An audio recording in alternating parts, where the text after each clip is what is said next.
Good afternoon to all of you. Today we will start chapter 2 of standard 11. Okay, and the name of the chapter is units and measurement. And the name of the chapter is units and measurement. First we have to know what do you mean by units. ये units है क्या चीज़. Okay, suppose मैं एक story बोल रही हूँ, सुनो. आप सब घर में हो तो आप सब क्या करोगे, अपनी मम्मी के बात मानोगे. सबको मानना चाहिए, मम्मी के बात मानना अच्छी बात होती है ना. मम्मी ने बोले कि बच्चा जाओ पास वाली दुकान से क्या ले आओ, चावल ले आओ. ओके, मम्मी ने क्या बोले हमको कि जाओ पास वाली दुकान से चावल ले आओ. आप गए दुकानदार से बोले कि भैया चावल दे दो. दुकानदार ने पूछा बेटा कितना चावल दूँ. आपने बोला कि भैया चावल दे दो. दुकानदार फिर से पूछा कि कितने चावल चाहिए. आपने बोला कि थोड़ा सा चावल दे दो. दुकानदार को कुछ ऑड सा लगा, ऑकवर्ड सा लगा. वो बोला, फिर से बोला कि कितने चावल दूँ बेटा. आपने बोला कि मुझे बहुत सारे चावल दे दो. फिर आपको याद आया मम्मी बोले थे 5, ओनली 5 आपका याद आ गया. तो आपने दुकानदार को क्या बोला कि भैया मुझे 5 चावल दे दो. दुकानदार ने क्या किया, आपको 5 चावल की दाना लेकर दे दिए. ओके, ओनली 5 चावल दाना लेकर दे दिए. आप 5 चावल दाना लेकर जाते क्या घर में, नहीं तो. उसके बाद आपको याद आया कि मम्मी ने बोला था कि आपको कितने चावल चाहिए, आपको 5 केजी चावल चाहिए. तो आपने बोला कि भैया मुझे 5 केजी चावल चाहिए. तो अभी दुकानदार को ठीक लगा, हाँ हाँ बोला और आपको 5 केजी चावल दे दिया. तो आप भी खुश, दुकानदार भी खुश और मम्मा भी खुश. तो ये जो 5 केजी है, 5 KG determines first 5 is a number. We all know that 5 is a number. हमको पता है कि 5 क्या है, एक नंबर है. लेकिन ये जो 5 के बाद जो केजी लगा है, ये जो केजी लगा है ये क्या है, this is the unit.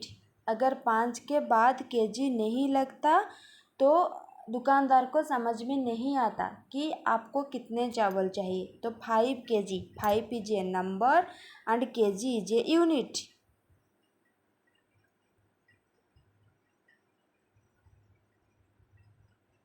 Understood. Then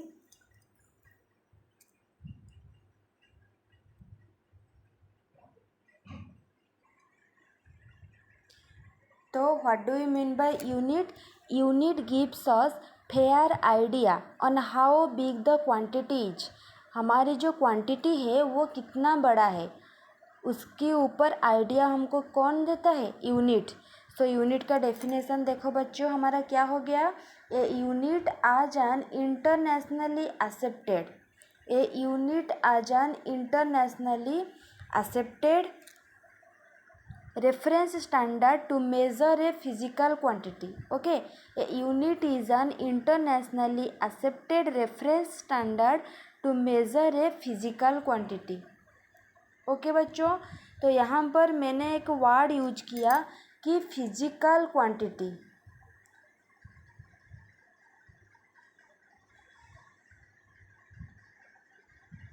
यहाँ पर मैंने क्या यूज किया, फिजिकल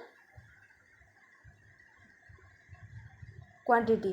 तो ये फिजिकल क्वांटिटी क्या है, फिजिकल क्वांटिटी क्या है बच्चों, the quantity which can be measured.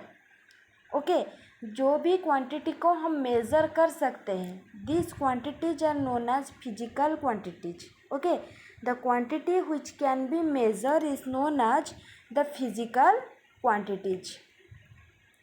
For example हो गया हमारा weight, okay, length, volume, temperature, height, ये सब कौन सा क्वांटिटी है, फिजिकल क्वांटिटी.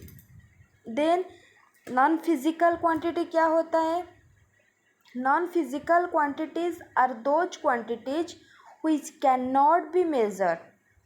जिस भी क्वांटिटी को हम मेज़र नहीं कर सकते उसी क्वांटिटी को हम बोलेंगे नॉन फिजिकल क्वांटिटी.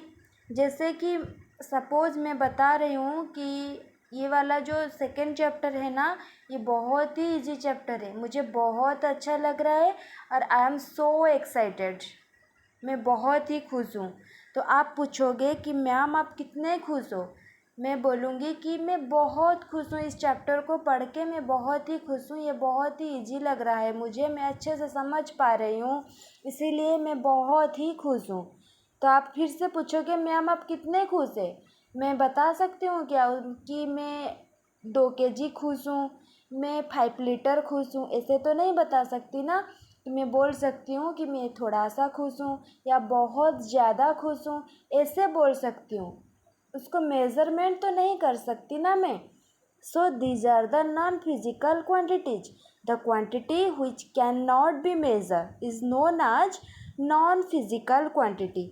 जैसे कि हमारा हो गया फियर, हमारा हो गया फियर, जो हमारा मन का डर हो गया फियर। देन हो गया हैप्पीनेस, सैडनेस, ये सब क्या है, नॉन फिजिकल क्वांटिटी। अंडरस्टूड बच्चों, समझ में आ गया सबको? ओके। देन हम देखेंगे क्या, measurement consist of A numeric along with A relevant unit. जो मेज़रमेंट होता है उसमें एक न्यूमेरिक वैल्यू भी होता है, एक रिलेवेंट यूनिट भी होता है। जैसे कि 5 kg, 5 एक न्यूमेरिक नंबर है और kg एक यूनिट है। देन यूनिट्स फॉर फंडामेंटल और base quantities are called fundamental units. तो units are of 2 types, first one is fundamental units, second one is derived units. 2 types of units are there. 2 type के unit होते हैं, first one is fundamental unit and second one is derived unit. Okay. तो और एक बात क्या है बच्चों कि वर्ल्ड में यूनिवर्स में जितने भी फिजिकल क्वांटिटीज होता है उसकी कंपेयर में जो यूनिट्स होते हैं वो कम होते हैं। फिजिकल क्वांटिटीज ज़्यादा होता है और यूनिट्स कम होते हैं। फिजिकल क्वांटिटी ज़्यादा होता है और यूनिट कम होता है। क्यों? क्योंकि सपोज मैं एक सिचुएशन बता रही हूँ। सपोज आपकी क्लास में 10 बच्चे हैं। ओके, आपकी क्लास में कितने बच्चे हैं? 10 बच्चे। 10 बच्चों का अलग अलग नाम होगा, रोहन, किसी का नाम सोहन, किसी का नाम प्रीति, है ना, ऐसे वगैरह वगैरह, अलग अलग बच्चों का नाम अलग अलग ही होगा। ये एक सिचुएशन हो गया। तो एक क्लास में 10 बच्चे 10 नाम, फर्स्ट सिचुएशन। सेकेंड सिचुएशन क्या है, एक क्लास में 10 बच्चे हैं, आपकी क्लास में 10 बच्चे हैं लेकिन टोटल यूनिक नेम कितना है? 3। टोटल यूनिक नेम कितना है? 3। ऐसे कैसे हो सकता है? यूनिक नेम 3 कैसे हो सकता है? हो सकता है कैसे? अगर आपकी क्लास में जो 10 बच्चे हैं ना, उसमें से अगर 3 बच्चों का नाम रोहन हो गया, 5 बच्चों का नाम सोहन हो गया, अगर ऐसे हो जाएगा, और 2 बच्चों का नाम प्रीति हो गया, तो 3 यूनिक नेम बट 10 बच्चे। 10 students are there but 3 names are there. Okay, ऐसे होता है। मतलब फिजिकल क्वांटिटीज़ क्या होता है? ज़्यादा होता है, लेकिन जो यूनिट्स होता है ना वो उसकी कंपेयर में कम होता है। और एक सिचुएशन क्या है, कुछ फिजिकल क्वांटिटीज ऐसे होते हैं जहाँ पर क्या होता है कि यूनिट्स मिलकर उसका यूनिट्स बना लेते हैं। जैसे कि होता है स्पीड, जैसे कि हमारा हो गया स्पीड का यूनिट क्या है बच्चों? मीटर पर सेकेंड। ये सबको पता है स्पीड का यूनिट है मीटर पर सेकेंड। लेकिन यहाँ पर देखो स्पीड का कुछ अलग यूनिट नहीं है, ये लेंथ के यूनिट और टाइम के यूनिट को लेकर बना है स्पीड का यूनिट। तो यहाँ पर यूनिट की अमाउंट क्या हो गई? डिक्रीज हो गई। मतलब फिजिकल क्वांटिटीज ज़्यादा, यूनिट्स कम। समझ में आ गया है सबको?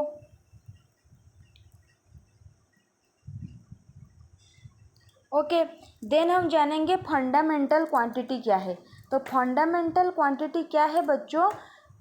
जो कि ओरिजिनल, जैसे आप सब सुने होंगे यूट्यूब ओरिजिनल, अमेजोन ओरिजिनल, मतलब उसकी जो ओरिजिनल वैल्यू फंडामेंटल, मतलब वो किसी के ऊपर डिपेंड नहीं करेगा। द यूनिट्स आर इंडिपेंडेंट, ये जो फंडामेंटल यूनिट होता है ये सब क्या होते हैं, इंडिपेंडेंट होते हैं, ये हमेशा इंडिपेंडेंट होते हैं। जैसे कि लेंथ का यूनिट हो गया मीटर, जैसे कि टाइम का यूनिट हो गया सेकेंड। मतलब ये किसी के ऊपर भी डिपेंड नहीं करेगा। These units are known as fundamental units. Then derived units क्या है, units which are combination of fundamental units are called derived units. The derived units are derived from fundamental units.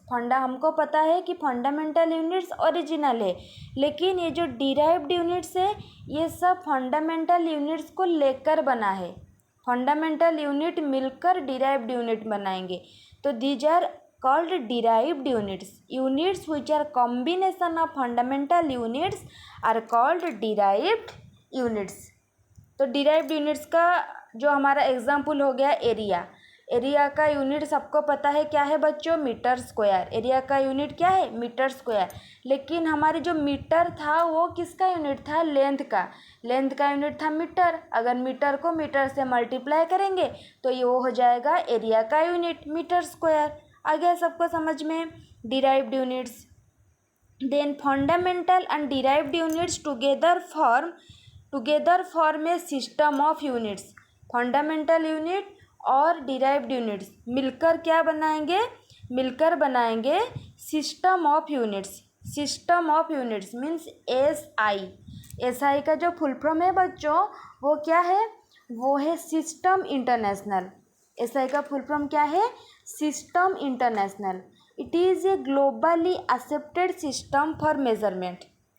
इसको सबने एक्सेप्ट किया है। It is a globally accepted system for measurement के लिए ये globally accepted है। तो टोटली हमारा कितने सिस्टम ऑफ इंटरनेशनल किन किन को बेस यूनिट के थ्रू अप्रूव किया है, 7 base units are there. SI list 7 base units.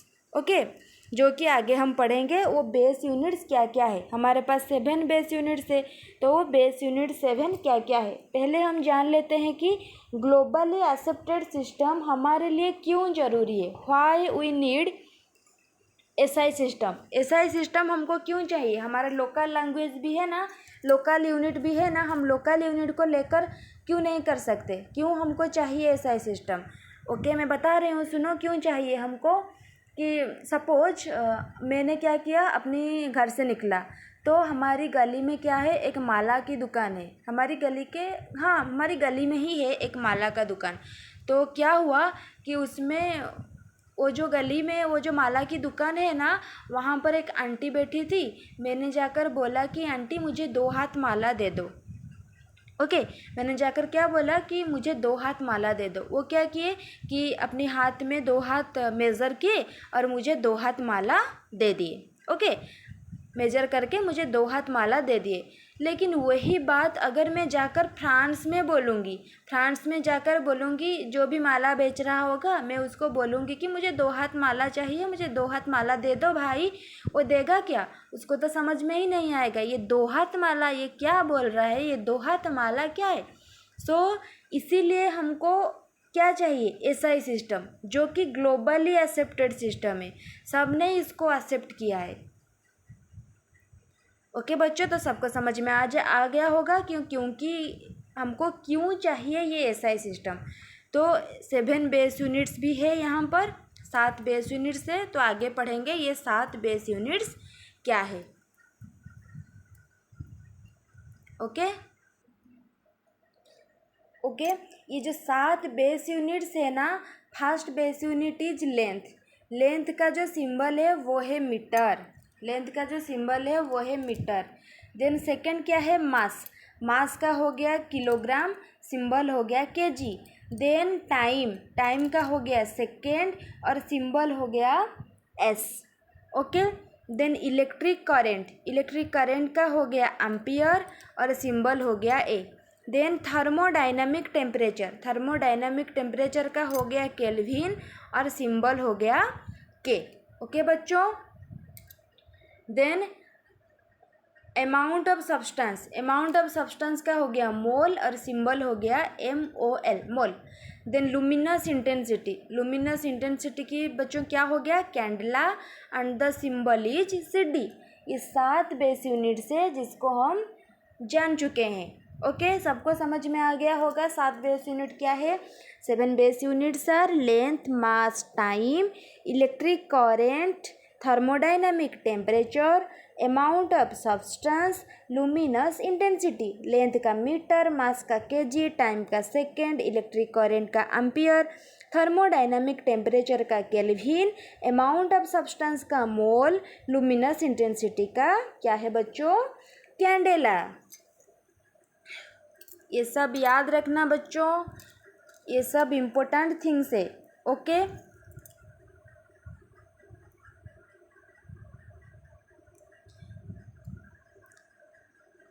Then हम देखेंगे मेज़रमेंट ऑफ लेंथ को हम मेज़र कैसे करेंगे।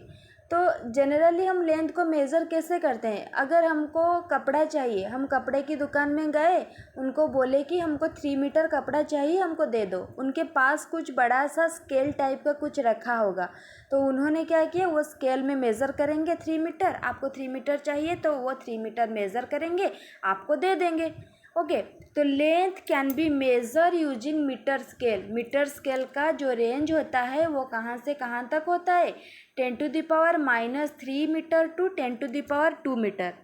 उनका जो मेज़रमेंट का जो कैपेसिटी है वो क्या है, फ्रॉम 10⁻³ मीटर टू 10⁻² मीटर। मतलब इनके बीच जितने भी लेंथ होगा वो हम मेज़र कर देंगे मीटर स्केल यूज करके। ओके, हम मेज़र कर देंगे मीटर स्केल यूज करके। वैसे ही जो वर्नियर कैलिपर्स, उसका जो मेजरिंग पावर है वो है 10⁻⁴ मीटर। देन स्क्रू गज एंड स्पेरोमीटर हो गया 10⁻⁵ metre.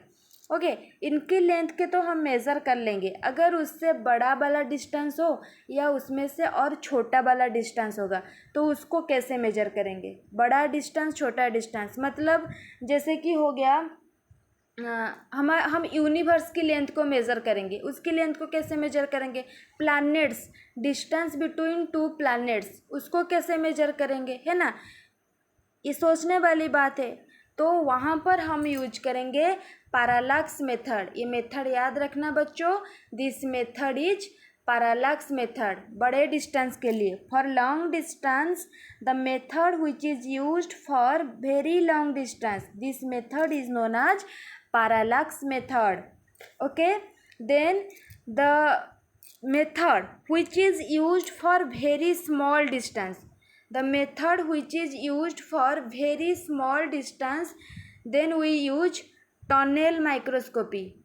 Tunnel microscopy is used for very small distance, tunnel microscopy. Okay, tunnel microscopy is used for very small distance.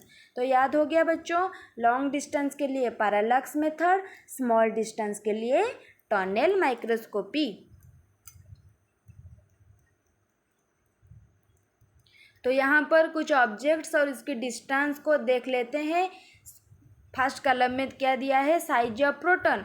Size of proton हो गया 10⁻⁻15 metre. Size of atomic nucleus 10⁻⁻14 metre. Length of typical virus 10⁻⁸ metre. Wavelength of light 10⁻⁷ metre. Then wavelength of light हो गया 10⁻⁷ metre.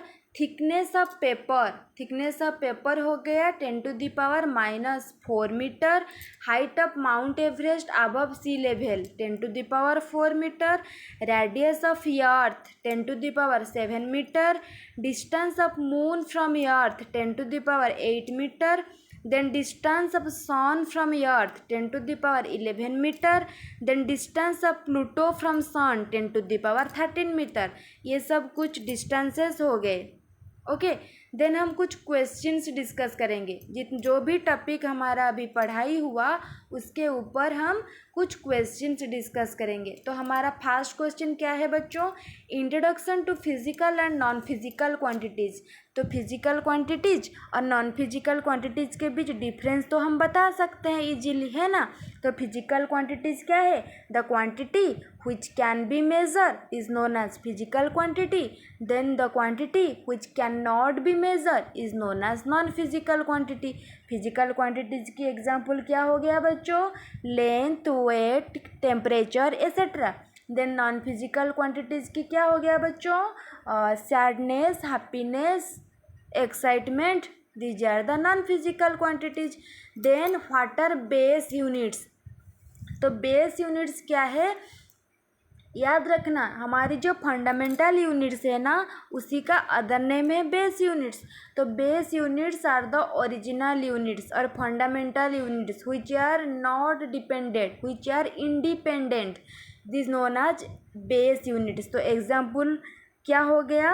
Example हो गया mass, length and time etcetera. 7 base units जो हम पढ़े वो सब हो जाएगा बेस यूनिट। देन हमारी जो थर्ड क्वेश्चन है वो क्या है? थर्ड क्वेश्चन हमारा हो गया व्हाट आर डिराइव्ड यूनिट्स। तो डिराइव्ड यूनिट्स क्या हो गया? The units which are derived, the units which are derived from fundamental units. जो कि फंडामेंटल यूनिट को लेकर बना है उसको हम बोलेंगे डिराइव्ड यूनिट्स। जैसे कि हो गया speed, speed is a derived unit जो कि लेंथ और टाइम के यूनिट को लेकर बना है, मीटर पर सेकेंड। स्पीड हो गया डिराइव्ड यूनिट।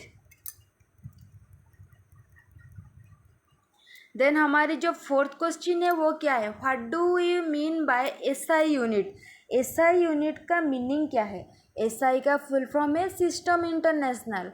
सिस्टम इंटरनेशनल क्या है? It is globally accepted system. इसको सबने एक्सेप्ट कर लिया है। It is a globally accepted system, SI units. Then how many base units are there? हमारा लास्ट क्वेश्चन क्या है बच्चों?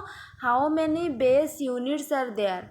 तो हमारे पास कितने बेस यूनिट्स है? अभी हमने पढ़े हमारे पास 7 ही बेस यूनिट्स है। तो 7 base units are there. Okay बच्चों, सबको समझ में आ गया? आज जितना भी पढ़ाई हुआ सबको समझ में आ गया बच्चों? मैं सोच रही हूँ कि सबको समझ में आ गया होगा। ओके, तो नेक्स्ट क्लास हम डिटेल्स में पढ़ेंगे पैरालैक्स मेथड क्या है, उसका यूज क्या है, उसको हम क्यों यूज करेंगे, उसका डिटेल्स हम पढ़ेंगे नेक्स्ट क्लास। ओके बच्चों, thank you, have a good day.